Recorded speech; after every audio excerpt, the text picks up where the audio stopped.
এই দেখুন বন্ধুরা, এটা হচ্ছে উদয়পুর সি বিচ। এই উদয়পুরের ওই পাশে উড়িষ্যা, যেদিকে চন্দনেশ্বর মন্দির টন্দির আছে। আর আমি চলে এসেছি নিউ দীঘা থেকে, যেটা দেখা যাচ্ছে, যেটা ভিড় দেখা যাচ্ছে, তার ওই পাশে ওল্ড দীঘা। আর এই মধ্যিখানে ঢেউ সাগর আছে, যেটা রাস্তা দিয়ে গেলে পাওয়া যাবে। পার্ক আছে, তো আপনারা ওই পাশ দিয়ে অটো কিংবা টোটো ধরে আসতে পারেন। আর না হলে বন্ধুবান্ধবের সাথে এইভাবে সমুদ্রের পাড় দিয়ে একটা রাস্তাও আছে, ওই রাস্তা দিয়েও আসতে পারেন।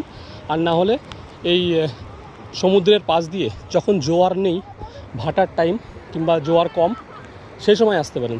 জলস্রোত দেখে বন্ধুবান্ধব সাথে আত্মীয় পরিজনের সঙ্গে আসতে পারেন। বাকি এখানে উদয়পুরে এসেছি। উদয়পুরে এটা একটা বলা হয় পশ্চিমবাংলার গোয়া। এখানে সব কিছু অ্যাভেলেবেল খাওয়ার জন্য।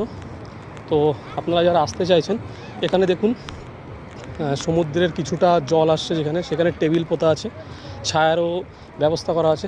এখানে আপনি সব রকম খাবার দাবার পেয়ে যাবেন, যেমন মাছ, মাংস, ডেজার্ট আইটেম পেয়ে যাবেন, ফল পেয়ে যাবেন, যে কোনো রকম যেটা টাইম পাসের জন্য খাওয়া যায় সব কিছু এখানে পাওয়া যায়। তো আপনারা ফ্যামিলিদের সঙ্গে এসে এখানে এনজয় করতে পারেন। এখানে ভালো খারাপ দুটোই আছে, ব্যাপারটা আপনার উপর ডিপেন্ড করছে যে আপনি এটাকে কীভাবে নেবেন।